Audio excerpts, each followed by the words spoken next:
The alarm bells rang across the bridge of the Altarian defense ship Star Guardian. Commander Tae-ho jumped from his chair and ran to the main screen. His crew was looking at readings they had never seen before. "Sir, we have a problem," said his communications officer. "There's something coming toward us from deep space. It's moving faster than anything we know." Tae-ho looked at the numbers on his screen. The object was traveling at nearly the speed of light. No ship in the galaxy could do that. The energy readings were impossible. Whatever was coming their way was using technology that broke every law of physics he knew. "Can you identify it?" Tae-ho asked. "Working on it, sir," replied the scanner operator. "Wait, this is strange. The computer says it's a human ship, but that can't be right." Tae-ho frowned. Humans were one of the weakest species in the Galactic Council. They lived on farming worlds and mining colonies. Their technology was hundreds of years behind everyone else's. There was no way they could build something like this. "Check again," he ordered.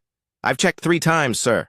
The design matches old human records. It looks like something called the UES Prometheus. But, sir, that ship disappeared over 800 years ago. The year was 2847. The Galactic Council controlled thousands of star systems. Hundreds of different alien species worked together under Council law. Humans had joined the Council 400 years ago, but they were always treated as the simple ones. Most aliens thought humans were too emotional and too violent to be trusted with advanced technology. Earth, the human homeworld, had been declared off-limits after a series of disasters. Most humans now lived on other worlds, working in jobs that other species didn't want. They were farmers, miners, and basic laborers. The Council made sure they stayed that way. But now something impossible was happening. "Sir, the object is slowing down," reported the scanner operator. It's actually stopping." On the main screen, a shape began to appear. It was definitely a human ship, but unlike any human ship Tae-ho had ever seen. The hull seemed to glow with its own light. Strange patterns moved across its surface like living things. The ship was beautiful and terrifying at the same time. "They're trying to communicate," said the communications officer. "Put them through," Tae-ho ordered. A woman's face appeared on the screen.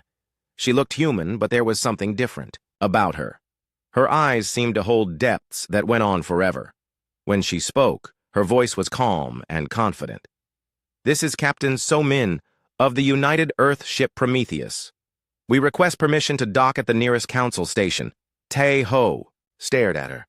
"Captain, our records show that the Prometheus was destroyed centuries ago. How is this possible?" So-min smiled, but there was sadness in her expression.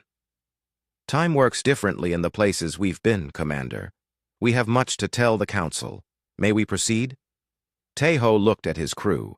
Everyone was staring at the screen. This was beyond anything they were trained for. "Captain So-min, I need to contact my superiors. Please hold your position." "Of course," she replied. "We've waited this long. A little more time won't hurt." The communication ended. Tae-ho immediately sent an emergency message to Admiral Kwon-soo at Council headquarters. Within minutes, the Admiral's face appeared on a private channel. "Commander, what's your situation?" Admiral Kwon-soo asked. "Sir, we have a human ship claiming to be the Prometheus. It's using technology we can't understand. The energy readings are off the charts." Admiral Kwon-soo was quiet for a long moment. The Prometheus was humanity's first deep space mission. It left Earth in the year 2000 according to their calendar. If this is really that ship, sir, what are your orders? "Guide them to Nexus Station. I'm mobilizing 3 battle fleets. If this is some kind of trick, we'll be ready." "And if it's not a trick?" Admiral Kwon-soo looked worried. "Then we have a problem. A very big problem." While Tae-ho was talking to his admiral, his science officer was trying to scan the Prometheus. Every time she pointed her instruments at the human ship, they stopped working. The readings made no sense. "Commander," she called out, "I can't get any clear scans. It's like the ship exists in a different dimension. Our sensors just slide right off it." Tae-ho walked over to look at her readings. The numbers kept changing. Sometimes the ship appeared to be 300 meters long. Sometimes it seemed to be the size of a small moon. The mass readings were equally impossible. "Keep trying," he told her. Record everything, even if it doesn't make sense. Back on the Prometheus, Captain So-Min was talking to her crew in the ship's main meeting room. The crew looked exactly the same as they had 847 years ago when they left Earth. Not one of them had aged a single day. "Captain," said Chief Engineer Jun-Ho, "the Council ships are keeping their distance. They're afraid of us." "Can you blame them?" asked Dr. Mi-young, the ship's medical officer. "We probably look pretty strange to them right now." So-Min nodded. "The Council has spent centuries keeping humanity down. They're not going to be happy to see us return with improvements." "Should we show them what we can do?" asked Jun-Ho. "Not yet," So-Min replied. "Let's see what kind of welcome we get first, but be ready. I have a feeling this isn't going to go smoothly." Navigator Wu Jin looked up from his station. "Captain, I'm picking up transmissions from the human colonies. Word is already spreading that we're back. Some of them are excited, others are scared." "The colonies have been under Council control for so long," So-Min said sadly. "They've forgotten what it means to be truly human." "Maybe we can remind them," suggested Dr. Mi-young. "Maybe," So-Min agreed. "But first, we need to survive whatever the Council has planned for us." 3 hours later, the Prometheus arrived at Nexus Station. The massive space station was the size of a small city. Ships from dozens of different alien species were docked there. It was the political center of the galaxy. As the human ship approached the docking bay, thousands of beings watched from the station's windows. Most had never seen a human ship before. Those who had were amazed by how different this one looked. The Prometheus settled into the docking bay without making a sound. The ship's hull continued to glow with that strange inner light. Maintenance robots tried to attach fuel lines and power cables, but they couldn't make contact. The ship's energy field pushed them away gently but firmly. Admiral Quan Su watched from the station's command center. He had brought his best ships and his most experienced officers. Security teams were stationed throughout the station. Everyone was ready for trouble. "Sir," reported his aide, "the human ship is requesting permission to send a small delegation to meet with Council representatives." "How many?" asked the Admiral. "Just 3 people, sir. Captain So-Min, their engineer, and their medical officer." Admiral Quan Su thought about it. 3 people didn't seem like much of a threat, but then again, nothing about this situation was normal. "Very well," he decided, "but they'll be escorted at all times, and I want every sensor we have trained on them." "Yes, sir."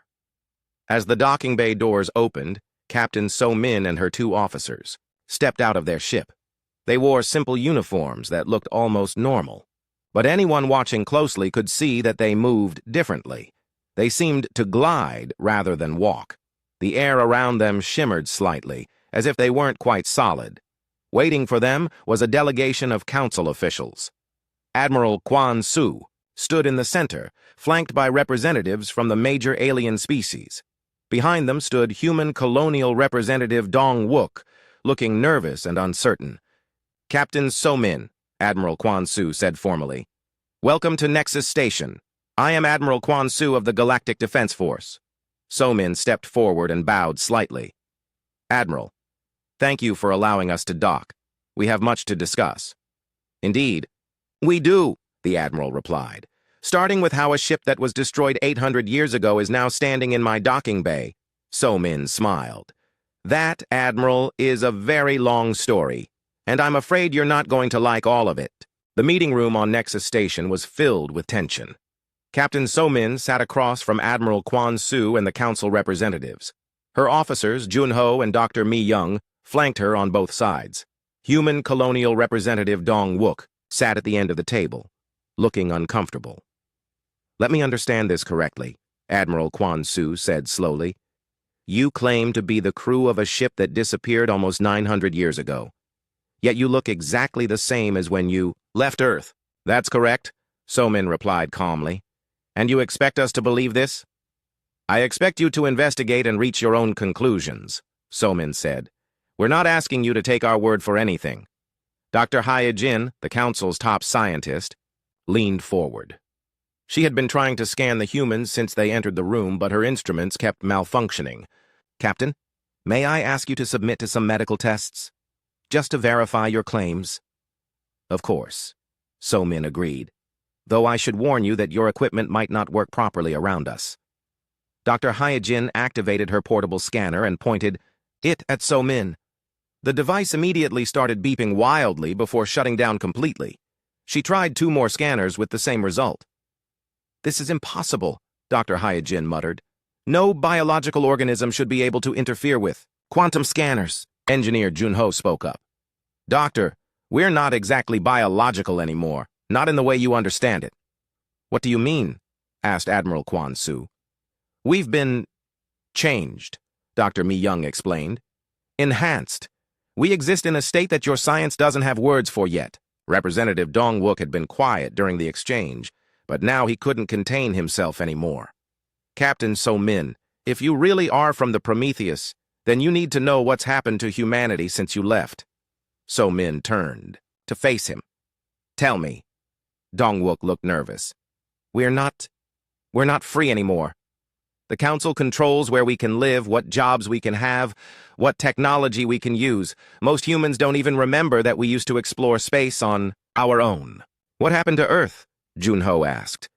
Declared uninhabitable, Dong-wook said sadly. There were some ecological disasters about 300 years ago. The Council said it was too dangerous for anyone to live there. They moved all the remaining humans to colony worlds. And these colony worlds? So-Min asked. Agricultural planets mostly, some mining operations. The Council says we're too unstable for advanced technology. They think we're too violent, too unpredictable. Dr. Mi Young looked angry. So they've turned our people into farmers and laborers? There are about 2 billion humans spread across 50 worlds, Dong-wook explained. Most of them have never been off the planet they were born on. Space travel is restricted. Advanced education is limited. The Council says it's for our own protection. Admiral Quan Su shifted uncomfortably. The Council has always acted in the best interests of all member species. Humans have a tendency toward aggressive expansion. We've simply helped channel that energy in more productive directions. You mean you've enslaved them? Junho said, his voice cold. We've provided them with safe, productive lives, the Admiral replied firmly. So-Min was quiet for a long moment. When she spoke, her voice was sad but determined. Admiral, we've traveled to places beyond this galaxy. We've seen technologies and met beings that exist beyond your comprehension. We've learned things that could change everything. Such as? Dr. Hyojin asked. Such as the fact that consciousness itself is a fundamental force of the universe, So-Min said. That the creative chaos you fear in humanity is actually our greatest strength. That what you call unpredictability is the key to evolution itself. The Council representatives exchanged worried glances. Admiral Quan Su leaned forward. Captain, are you suggesting that humans have some kind of special abilities? I'm suggesting that all species do, So-Min replied. But humans are particularly good at growth and change. That's why we were chosen. Chosen by whom? The Admiral demanded. Before So-Min could answer, alarms started ringing throughout the station. A technician rushed into the room. Admiral, sir, the human ship, it's doing something impossible. Everyone rushed to the nearest observation window. In the docking bay below, the Prometheus was changing. The ship's hull was shifting and flowing like liquid metal. New sections appeared and disappeared. The ship seemed to be rebuilding itself as they watched. It's just making some repairs, Junho said casually. The ship takes care of itself now. Ships don't repair themselves, Dr. Hyojin exclaimed. Ours does, Dr. Mi Young said with a slight smile. Admiral Quan Su stared at the scene below. His security teams were backing away from the ship as energy waves pulsed outward from its hull. None of their equipment would work near it. What have you done to that ship? He asked. We didn't do anything to it, So-Min explained. It was done to us. All of us. The ship, the crew, everything. We're not the same as when we left Earth. The beings that changed you, Dr. Hyojin said urgently. What did they want in return? Nothing, So-Min replied. They gave us these gifts freely. They said humanity had potential that we hadn't discovered yet. And what potential is that? Admiral Quan Su asked. So Min looked around the room at all the worried faces. The potential to help other species grow beyond their limitations. To bring change and evolution to a galaxy that's been stagnant for too long. The Admiral's expression hardened. The galaxy is not stagnant. It's stable, peaceful. We've worked for centuries to achieve that stability. And in doing so, you've stopped. Growing, Junho said. You've stopped exploring. You've stopped dreaming of what could be possible. We've stopped the chaos and destruction that comes with uncontrolled change, the Admiral shot back. You've stopped living, Dr. Mi-young said quietly. In the docking bay, the Prometheus had finished its repairs. The ship now looked even more beautiful than before. Its hull gleamed with patterns that seemed to move and breathe. Several council technicians had tried to approach it with scanning equipment, but their tools simply stopped working when they got too close. Dr. Hyojin was frantically checking her readings. The energy output from that ship is increasing. Admiral, if they wanted to, they could probably destroy this entire station. Is that a threat? Admiral Kwan-Su asked So-min. It's a statement of fact, So-min replied calmly. But we're not here to destroy anything. We're here to offer something better. And what's that? Evolution, So-min said. Growth, the chance to become more than you are now. Representative Dong-wook had been listening to everything with growing excitement. Captain, does this mean... could other humans be changed the way you were? Potentially, So-min said carefully, but it's not something that can be forced. It has to be chosen freely. Admiral Kwan-Su stood up abruptly. This meeting is over. Captain So-min, you and your crew are hereby placed under protective custody pending a full investigation. I'm afraid that won't be possible, So-min said, still. Sitting calmly. It's not a request, the Admiral said firmly. Security teams are already moving to surround your ship. So-min smiled sadly. Admiral, you can't contain something that exists partially outside your normal space-time. Your security teams will find that their weapons and tools simply don't function near us. As if to prove her point, reports started coming in over the station's communication system. Security teams approaching the Prometheus were finding that their equipment shut down as they got closer to the ship. Energy weapons wouldn't charge, restraint devices wouldn't activate, even their communications equipment stopped working. This is impossible, Admiral Kwan-Su muttered. No, So-min said, standing up from her chair. This is just the beginning. We've come home to help our people remember who they really are, and eventually, to help all the people of the galaxy remember who they could become. The three humans walked toward the door. None of the Council's security forces moved to stop them. They couldn't. Every time they tried to approach, their equipment failed. This isn't over, Admiral Kwan-Su called after them. So-min paused at the door and looked back. No, Admiral, it's just beginning, and I hope that eventually you'll realize that's a good thing. As the humans left the room, emergency meetings were already being called across the galaxy. Word of the Prometheus had spread to every major council world. Some species were excited by the possibility of new technology. Others were terrified by the thought of humans gaining power. But in the human colonies, something else was happening. For the first time in centuries, people were looking up at the stars with hope instead of resignation. The impossible had returned, and with it, the memory of what humanity used to dream of becoming. The interrogation room was the most secure facility on Nexus Station. Walls made of quantum-locked metal surrounded a single chair where Captain So-min sat calmly. Across from her, Council Inquisitor Yan-Su paced back and forth, frustrated that none of his usual techniques were working. Captain, we've been at this for 6 hours, Yan-Su said. My truth scanners don't work on you. My psychological pressure tactics have no effect. Even my basic recording equipment malfunctions in your presence. How am I supposed to get answers? You could try asking nicely, So-min suggested with a small smile. Yan-Su stopped pacing and stared at her. In 30 years of interrogating criminals, terrorists, and spies, he had never encountered anyone like her. She seemed completely relaxed, as if she was having a pleasant conversation instead of being questioned about potentially dangerous alien technology. Fine, he said, sitting down across from her. Please tell me where you've been for the past 800 years. We traveled beyond the edge of the galaxy, So-min said simply, into a region we call the Deep Dark. And what did you find there? So-min was quiet for a moment, as if trying to find words to describe something indescribable. Space that isn't space. Time that flows in circles instead of straight lines. Places where the laws of physics are more like suggestions. That's impossible. Everything we've done is impossible according to your science, So-min pointed out. Yet here we are. Yeonsu activated his recording device again, hoping it might work this time. As expected, it immediately shut down. Tell me about these beings you met. The ones who changed you. We call them the architects, So-min said. Though that's not really their name. They don't have names the way we understand them. They exist as pure consciousness without physical forms. And they just randomly decided to give you advanced technology? Not randomly, no. They've been watching our galaxy for millions of years.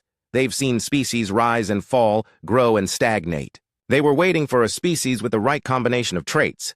What traits? Curiosity, adaptability, the willingness to change and grow even when it's dangerous or uncomfortable.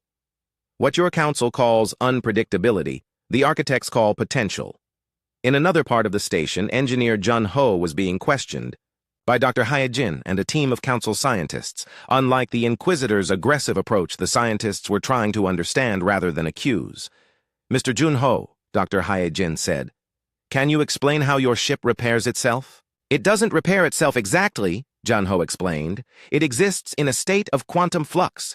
When something is damaged, the ship simply remembers what it was supposed to be and returns to that state. But that would require enormous amounts of energy. Not if you're drawing that energy from the quantum foam itself, Jun Ho said. The space between atoms isn't empty, Doctor. It's full of potential energy. We've learned how to tap into that. One of the scientists, a tall alien with blue skin, leaned forward. Are you saying you've created a perpetual motion machine? I'm saying we've learned to work with the universe instead of against it, Jun Ho replied. Your technology fights against natural laws. Ours flows with them. Dr. Hyejin looked at her readings again.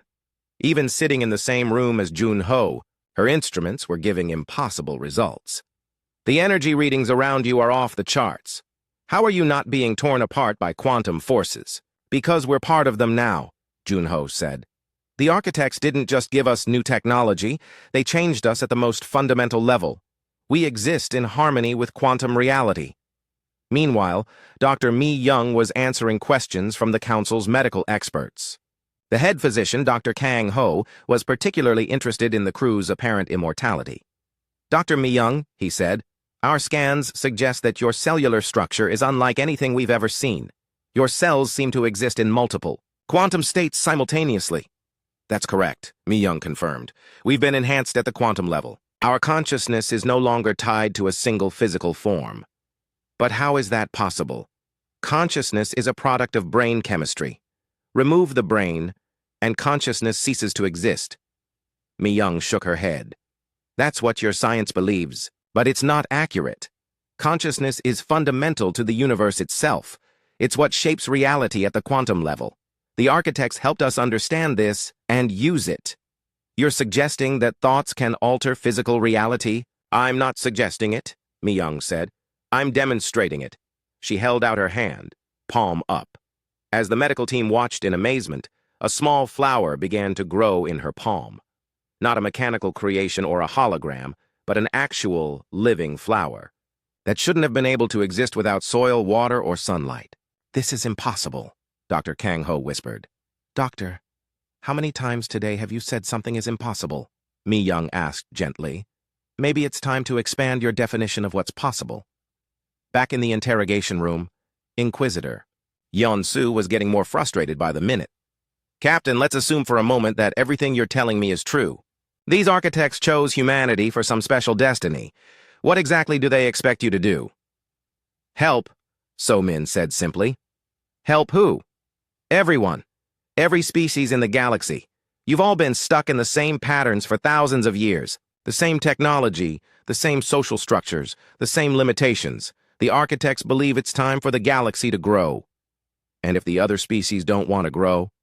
So-min's expression became sad. Then they'll fade away eventually. Evolution doesn't stop, Inquisitor. Species either adapt and grow or they become extinct. There's no middle ground. That sounds like a threat. It's not a threat. It's just the way the universe works. The architects aren't trying to conquer anyone. They're trying to prevent extinction. Yon-Su sat back in his chair. And what about the humans who have been living under council protection for centuries? What happens to them? They get to choose, So-Min said. The same way we chose. The same way every species will get to choose. Growth is always a choice, never a compulsion. At that moment, alarms began ringing throughout the station. Both So-Min and Yeon-Su could hear running footsteps in the corridors outside. Emergency announcements echoed through the station's communication system. "What's happening?" Yeon-Su demanded. Before So-Min could answer, the door to the interrogation room burst open. Admiral Kwon-Su rushed in, his face pale with worry. "Captain So-Min," he said urgently, "we need to talk. Something is happening to your ship." They all hurried to the nearest observation deck. In the docking bay below, the Prometheus was glowing brighter than ever. But more importantly, other ships in the bay were beginning to change as well. A council transport ship was growing new hull sections that glowed with the same strange light. A cargo vessel was reshaping itself into something more streamlined and elegant. "How is this possible?" Admiral Kwon-Su asked. "The ship is sharing," So-Min explained. "The quantum field we generate affects other technology around us. Given enough time, it can upgrade and enhance anything it touches. You're changing our ships without permission." "The ships are choosing to change," So-Min corrected. "At the quantum level, all matter has a kind of consciousness. When it's exposed to a higher state of existence, it naturally wants to evolve." Dr. Hyejin, who had arrived with Jun-Ho and Dr. Mi-young, was frantically checking her readings. "Admiral, the energy output from the modified ships has increased by 300%. Their efficiency ratings are off the charts." "But we don't understand this technology," Admiral Kwon-Su protested. "What if something goes wrong?" "What if something goes right?" Jun-Ho asked. "What if instead of fighting to maintain the status quo, you allowed yourself to grow?" "The Council has maintained peace for over 1,000 years, the Admiral said, firmly. "We're not going to throw that away for unknown alien technology." "The architects aren't aliens," Dr. Mi-young said quietly.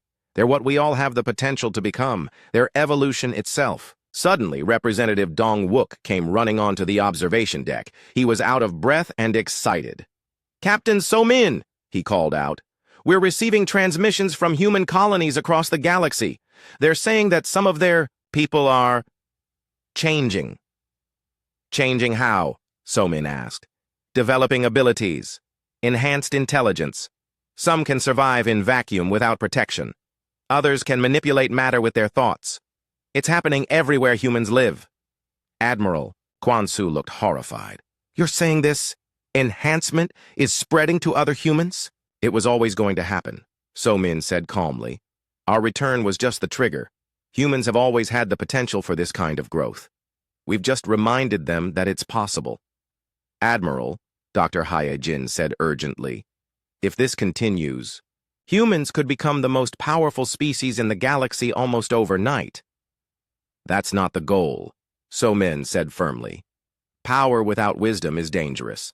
That's why the process is gradual. Each human will develop only as fast as they can handle the responsibility." "And what about the rest of us?" Admiral Kwon-Su asked. "What happens to the other species when humans become whatever you've become?" So-Min smiled. "You get to choose, too, Admiral. The same gift that was offered to us can be offered to everyone. Evolution isn't just for humans." "But the other species might not want to change," Yeon-Su pointed out. "Targao." News of the Prometheus spread across the galaxy faster than light itself. On human colony worlds that had been quiet for centuries, people gathered in streets and meeting halls to discuss what this might mean. For the first time in generations, humans were talking about possibilities instead of just surviving. On the agricultural world of New Haven, Farmer Boram stood in front of a crowd of 300 humans. She had been working in the grain fields when the news arrived, but now she found herself leading the colony's first political gathering in 50 years. "Friends," she called out, her voice carrying across the packed square, "we've all heard the reports. Our people have returned from beyond the stars. They bring with them technologies and abilities that the Council fears. What does this mean? For us, called out someone from the crowd. It means we have choices again, Boram replied. For too long, we've accepted that humans are second-class citizens in this galaxy. We've let the Council tell us where we can live, what jobs we can have, what dreams we're allowed to pursue. An older man stepped forward. But Boram, the Council, protects us. Without them, we might not have survived. Survived, yes, Boram agreed. But have we lived? Have we grown? Have we become everything we could be? Similar conversations were happening on dozens of human worlds. On the mining colony of Titan's Rest, worker Jamin discovered he could see through solid rock to find ore deposits. On the research station at Kepler's Edge, scientist Yoon Hai found that she could perform calculations in her head that used to require massive computers. The changes were small at first, easy to dismiss as imagination or coincidence. But they were spreading, and they were real. In the council chambers on the capital world of Centralis, emergency sessions had been running for 3 straight days. Representatives from the galaxy's major species argued loudly about what to do with the human situation. This cannot be allowed to continue, declared Ambassador Thex of the Drathek Empire. His reptilian features were twisted with anger. If humans gain access to this impossible technology, they will become a threat to every established species in the galaxy. The humans claim they want to help all species evolve, pointed out Councillor Vash of the peaceful Ilari. Perhaps we should listen to what they have to offer. Help us evolve? Ambassador Thex hissed. They want to make us like them. Chaotic, unpredictable, dangerous. The Drathek Empire will not submit to human dominance. Admiral Quan Su stood at the center of the chamber, looking tired after days of constant meetings. The immediate problem is that we can't contain them. Every attempt to restrict the humans has failed. Their technology simply doesn't respond to our methods. Then we destroy them, said General Korax of the militaristic Zorgan Republic. We use overwhelming force to eliminate the threat before it spreads further. With what? Admiral Quan Su asked bitterly. Our weapons don't work near them.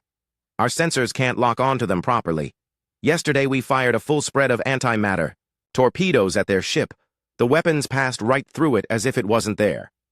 The chamber fell silent.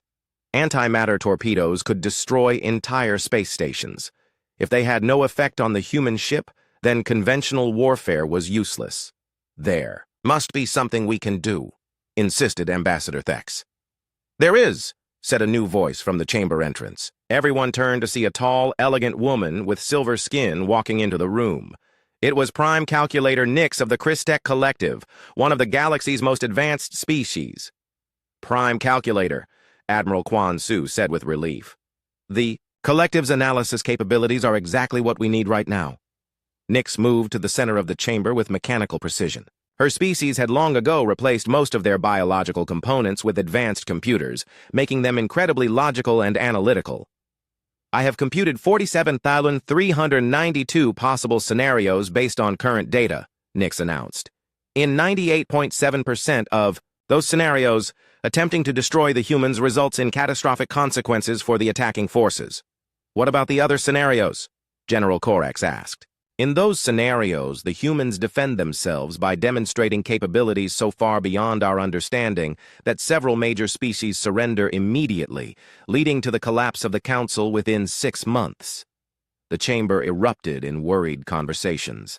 If the galaxy's most logical species was advising against military action, the situation was even worse than they thought. What do you recommend? Admiral Quan Su asked. Negotiation, Nyx replied simply. The humans appear to be sincere in their desire to help, rather than conquer.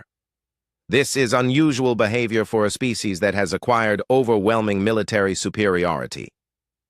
You're suggesting we should trust them? Ambassador Thex demanded.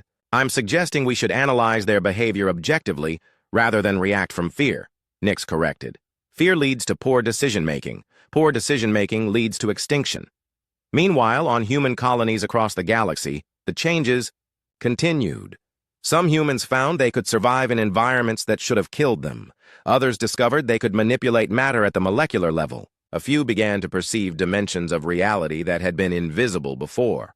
But it wasn't just individuals who were changing. Entire communities started working together in new ways. On the colony world of Harmony, the human population solved a drought problem by somehow convincing the planet's weather patterns to shift. On New Berlin, miners found that they could extract resources without damaging the environment, leaving the planet healthier than before they arrived. The councils. Monitoring stations recorded every change, and each report made the alien governments more nervous. Admiral, reported Intelligence Director Chan Wu, we've documented over 2,000 individual cases of enhanced humans in the past week. The abilities they're displaying range from physical enhancement to what can only be described as reality manipulation. Are they organizing? Admiral Quan Su asked. Not in any way we understand.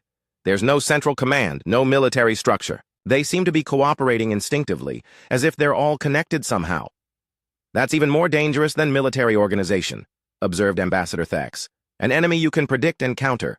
A hive mind that operates on instinct is unpredictable. Back on Nexus Station, Captain So-Min was meeting with her crew in the Prometheus's main conference room.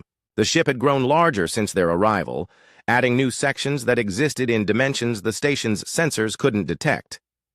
Captain, reported Navigator Wu Jin, we're receiving messages from human colonies across the galaxy. The awakening is accelerating. Any signs of violence or aggression? So-Min asked. None, Wu Jin replied. If anything, the enhanced humans seem to be more peaceful than before.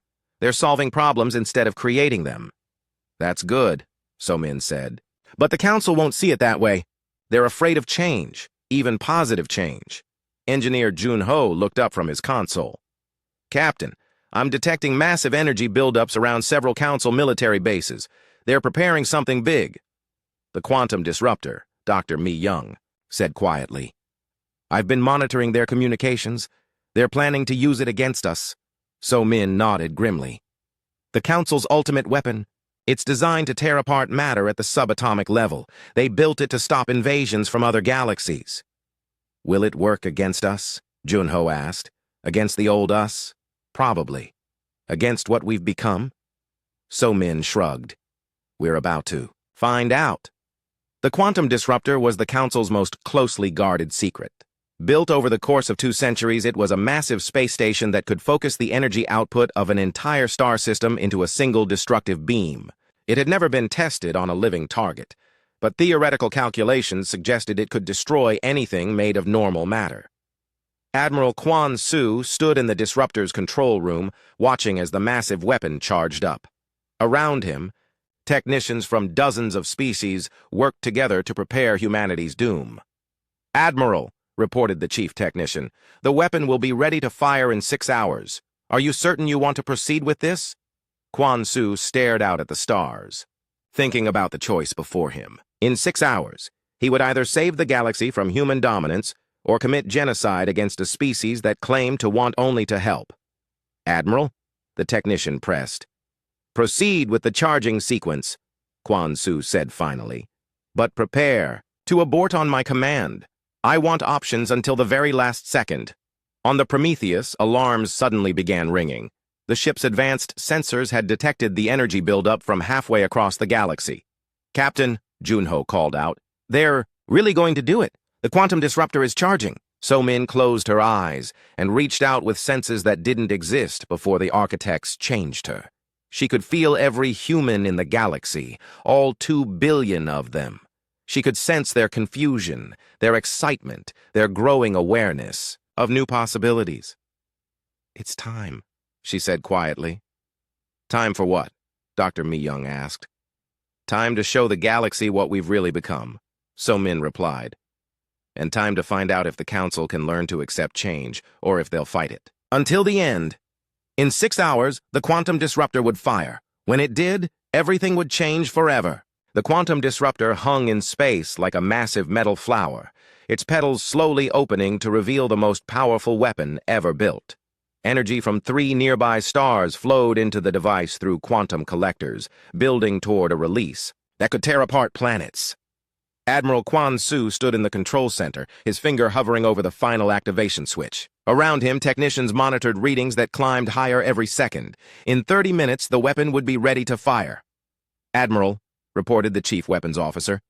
"Target locked on the human ship. All systems show green." Quan Su nodded but said nothing. He was thinking about Prime Calculator Nix's warning. In 98.7% of scenarios, attacking the humans led to disaster for the attackers. But what choice did they have?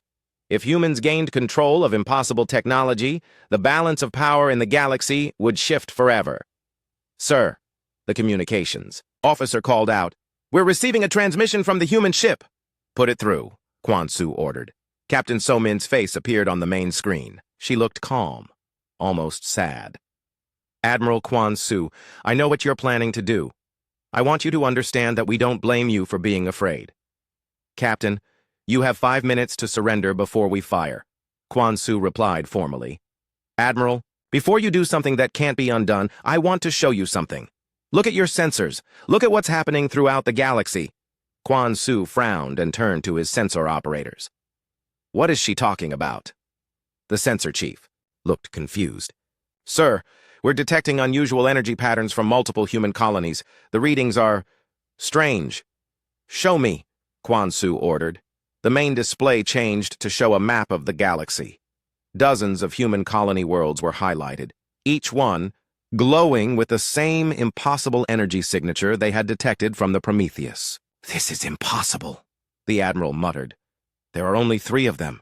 How can their effect be spreading to colonies hundreds of light years away?" On the screen, Captain So Min smiled sadly.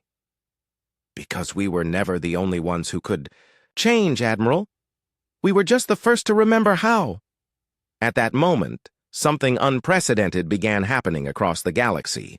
On every world where humans lived, people suddenly stopped what they were doing and looked up at the sky, not because they heard anything or saw anything, but because they felt something awakening inside them.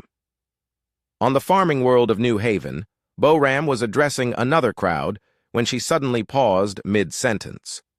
A strange tingling sensation spread through her body, starting from her chest and flowing outward to her fingertips. Around her, other humans were experiencing the same thing. "What's happening to us?" someone called out. Before Bo-Ram could answer, she realized she could feel the planet beneath her feet in a completely new way. She could sense the movement of underground water, the growth of plants, the circulation of atmosphere.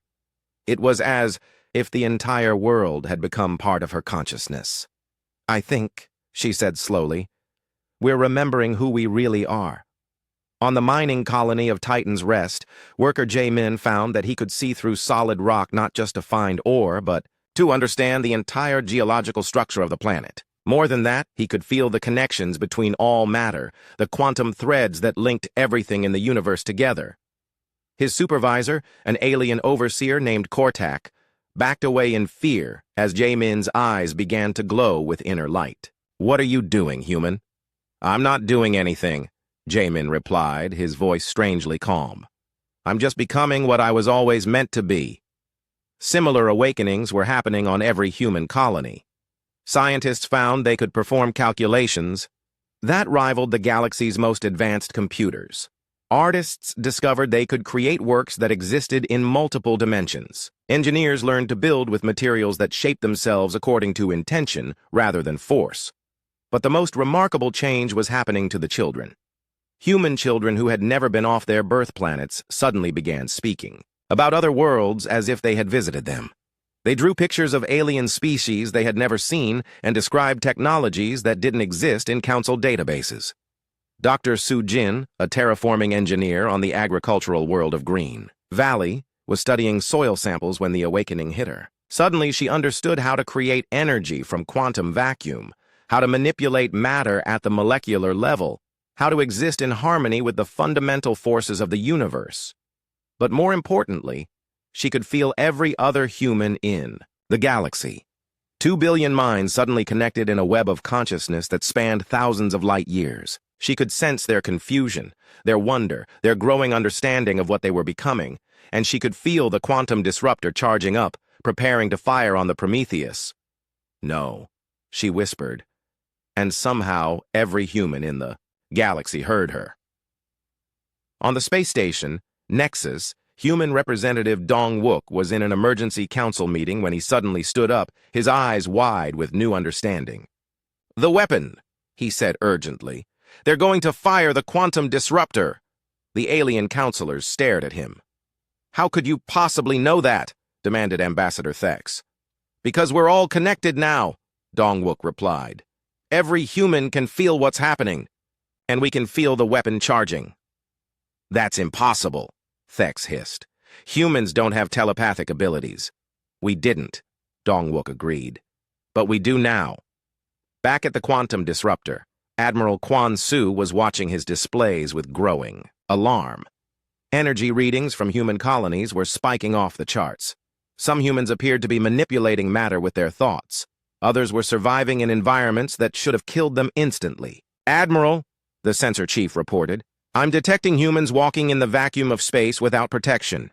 They appear to be unaffected by the lack of atmosphere."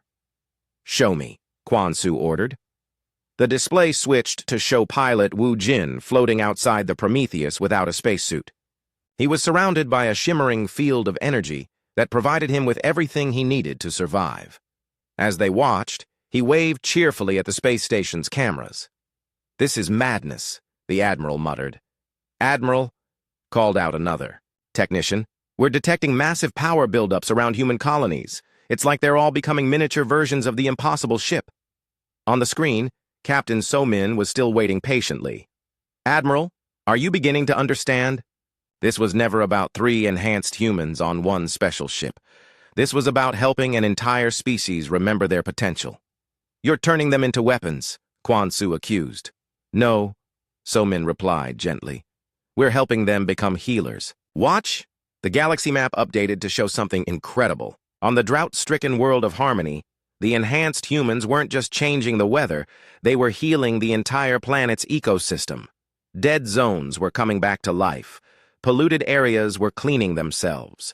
The planet was becoming more beautiful and more habitable than it had ever been. Similar transformations were happening on other worlds. On the mining colony of Titan's Rest, humans were extracting resources without damaging the environment, leaving the planet healthier than before. On research stations, they were solving problems that had puzzled scientists for centuries. "They're not conquering," Admiral Quan Su realized. "They're improving everything they touch." "That's what we tried to tell you," So-min said. "Evolution isn't about becoming more powerful than others. It's about becoming capable of helping others grow." Artist Yun Hie, working in her studio on New Berlin, found that she could create sculptures that existed in multiple dimensions simultaneously. But more than that, anyone who looked at her art felt inspired to create something beautiful themselves. Her enhanced abilities weren't just for her, they lifted up everyone around her. "Admiral," the weapons officer called out, "the quantum disruptor is fully charged. Awaiting your order to fire." Quan Su stared at the displays showing human colonies across the galaxy. Enhanced humans were solving problems, healing planets, and creating beauty. They weren't attacking anyone. They weren't demanding territory or resources. They were simply becoming more than they had been before. "Sir," the weapons officer pressed. "Your orders?" Admiral Quan Su thought about Prime Calculator Nix's warning. In 98.7% of scenarios, attacking the humans led to disaster. Looking at what the humans were actually doing with their new abilities, he was beginning to understand why. If he fired the quantum disruptor at peaceful beings who were helping to heal the galaxy, what would that make him? "Admiral," Captain So-min said gently from the screen, "the choice is yours. You can try to destroy us out of fear, or you can let us show you what we're really offering." "And what exactly are you offering?" Quan Su asked.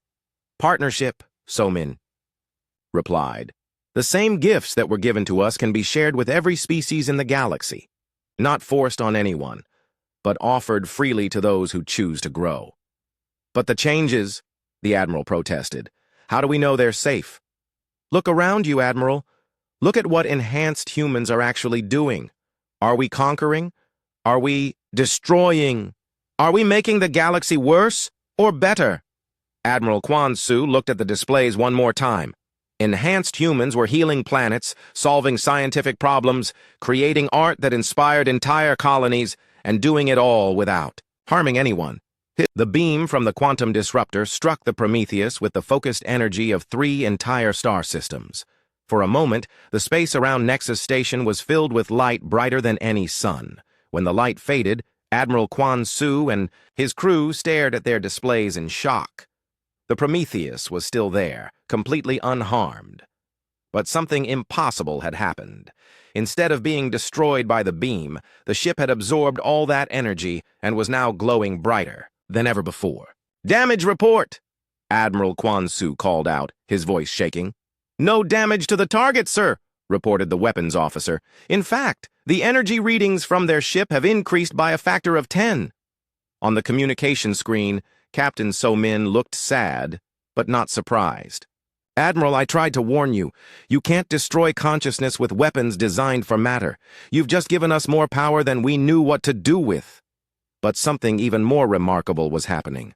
All across the galaxy, every human felt the energy from the quantum disruptor as it was absorbed and redistributed through their quantum connection. In seconds, 2 billion humans received enough energy to complete their transformation. On New Haven, Farmer Boram watched in wonder as she lifted an entire grain storage building with her mind, moving it to a better location without damaging a single seed inside. Around her, other humans were performing similar feats, not showing off but solving practical problems that had troubled their colony for years. "This is incredible," called out her neighbor, an old man named Hyun Ki who had been skeptical of the changes. "Boram, you just moved a building like it was made of paper." "It wasn't hard," Boram replied, still amazed by her own abilities. "I can feel the quantum structure of everything around us. Moving the building was just asking it to be somewhere else." On the mining world of Titan's Rest, Jae-min discovered he could restructure matter at the molecular level. But instead of using this power for personal gain, he immediately began cleaning up environmental damage caused by centuries of mining. Polluted water became crystal clear. Toxic soil became fertile. The scarred landscape began to heal itself. Jae-min called his supervisor Kortak, the alien overseer who had been afraid of him earlier. "What you're doing, it's impossible, but it's also wonderful. Is there any way, could you teach others to do this?" Jae-min smiled. "That's exactly what we're hoping to do, Kortak. Not just for humans, but for everyone who wants to learn." 6 months later, the galaxy was a very different place.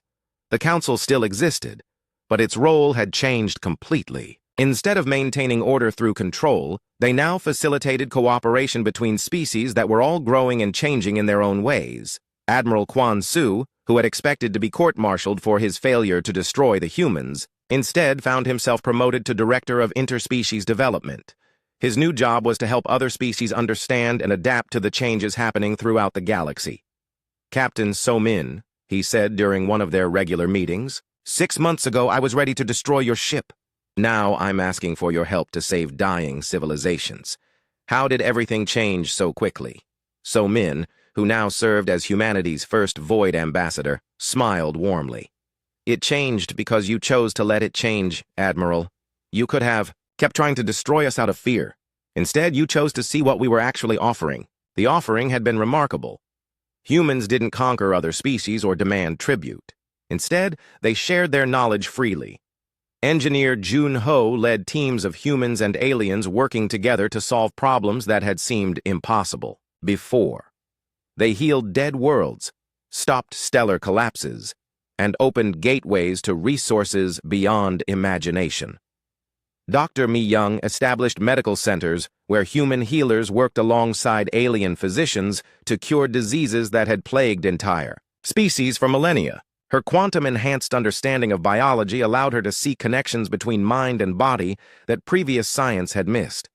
Dr. Ki Wan, now humanity's chief researcher, was working with scientists from dozens of species to explore the relationship between consciousness and physical reality. Their joint discoveries were revolutionizing everything from medicine to engineering to art. The key insight, Dr. Ki Wan explained to a gathering of alien scientists, is that consciousness isn't produced by the brain. The brain is produced by consciousness. Once you understand that, everything else becomes possible. The alien scientists were initially skeptical, but when Dr. Kai Wan demonstrated by healing a scientist's damaged limb simply by helping him visualize it as healthy, skepticism turned to wonder. Not every species adapted quickly to the new paradigm. The warlike Zorgan Republic initially tried to use human technology to build better weapons. They were surprised to discover that the technology simply wouldn't work for destructive purposes. Quantum enhancement seemed to have built-in safeguards against being used for harm. "We don't understand," General Korax complained to Admiral Quan Su. "The humans can move mountains and reshape matter, but when we try to use their methods to build weapons, nothing happens." "That's because the technology responds to consciousness," Admiral Quan Su explained. "If your consciousness is focused on destruction, the universe itself resists your efforts. You have to want to build and heal and grow. Only then does the power become available." Some species struggled with this concept more than others. The Drathek Empire, with their rigid hierarchical society, had difficulty accepting that true power came from cooperation rather than domination. But even they eventually began to change when they saw what was possible. Ambassador Thex, who had once demanded the destruction of all humans, found himself working with human terraformers to restore his species' devastated homeworld. "I still don't understand how this works," he admitted to Engineer Junho as they watched dead oceans come back to life. "You don't have to understand it," Junho replied. "You just have to want it to work, and be willing to work with others instead of against them." The most remarkable transformation was happening on Earth itself. For the first time in 300 years, humans were returning to their homeworld. But they weren't just cleaning up the environmental damage, they were turning Earth into something more beautiful than it had ever been. Young Dal Nim, who had been born on a mining colony and never seen a natural forest, stood in what had once been the Amazon rainforest. Now it was something beyond a normal forest. Trees that existed in multiple dimensions, flowers that bloomed with their own light, rivers that flowed uphill when it was more convenient for the ecosystem. "Is this what Earth was like before?" she asked Hyunwoo, one of the enhanced humans who was helping to restore the planet. "No," Hyunwoo replied with a smile. "This is what Earth is becoming.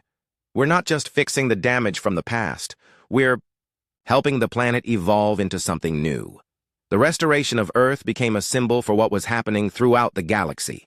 Species that had been enemies for centuries were learning to work together. Technologies that had stagnated for millennia were suddenly advancing at incredible speeds. Art and culture were flourishing as beings discovered new ways to express beauty and meaning. Prime Calculator Nix of the Christek Collective had been one of the first non-human individuals to undergo quantum enhancement. Her already impressive computational abilities expanded to include intuition and creativity, concepts her purely logical species had never understood before. "I have calculated that our previous existence was incomplete," she announced to a gathering of enhanced beings from multiple species. "Logic without creativity leads to stagnation. Creativity without logic leads to chaos. But together, they lead to infinite possibility." The process wasn't forced on anyone.